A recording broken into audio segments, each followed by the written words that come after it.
Menarik karena Anda menceritakan pengalaman Anda bekerja sama dengan Gus Dur selama 1 tahun sebagai menterinya, iya. Dan sudah dibukukan. Iya. Nah, kalau gitu kita lihat bagaimana hubungan antara Mahfud MD dan Gus Dur.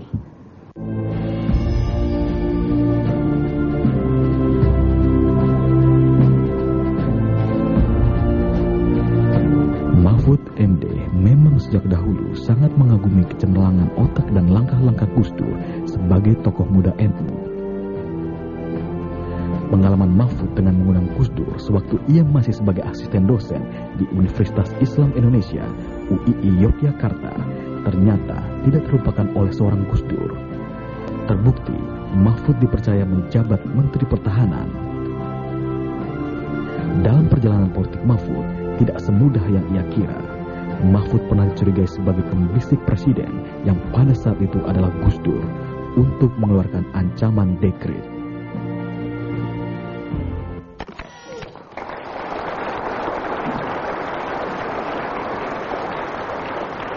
Gus Dur percaya pada Anda dan meminta Anda masuk dalam kabinet pemerintahannya. Iya. Sebagai Menteri Pertahanan. Padahal Anda ini kan pakar hukum tata negara. Betul. Menurut Anda, tepatkah pilihan Gus Dur untuk memilih Anda sebagai Menteri Pertahanan waktu itu? Menurut saya salah. Tapi Anda mau. Iya. Ya mau dong, suruh jadi menteri masa Anda mau.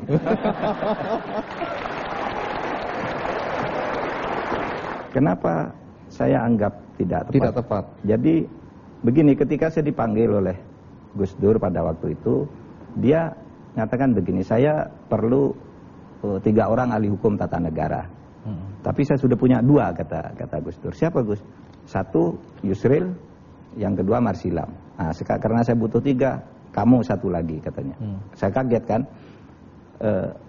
Singkatnya saya tanya, saya disuruh jadi menteri apa? Menteri Pertahanan katanya. Saya kira Menteri Pertanahan, Mas Andi. Menteri Pertanahan. Oh, jadi ini akibat kesalahan dengar ya? Iya. Saya baru tahu kecelakaan. Saya bilang, Gus, Menteri Pertanahan kan sudah dibubarkan, dijadikan Dirjen Agraria di Depdagri. Untuk apa? Saya bilang, bukan pertanahan, pertahanan katanya. Nah, kaget ya. Saya bilang, saya ini kan tidak punya latar belakang di bidang militer dan pertahanan katanya. Jadi tidak bisa saya. Terus Gus Dur bilang, saya jadi presiden tuh tidak pakai latar belakang bisa. Masa kamu?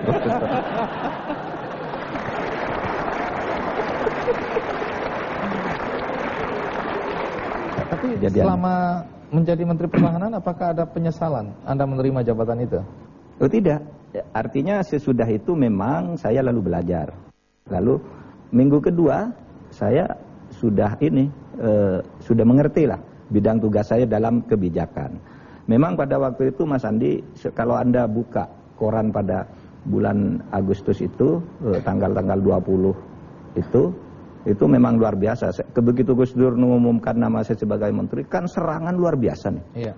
Lalu suatu pagi, saya panggil teman-teman saya di Jogja untuk saya berpikir saya mau mundur aja nih dari Menteri Pertahanan. Saya belum bekerja, udah diserang habis-habisan bahwa saya dan Pak Priyadi ya, Menteri Keuangan yang diangkat waktu itu yang mengagetkan itu.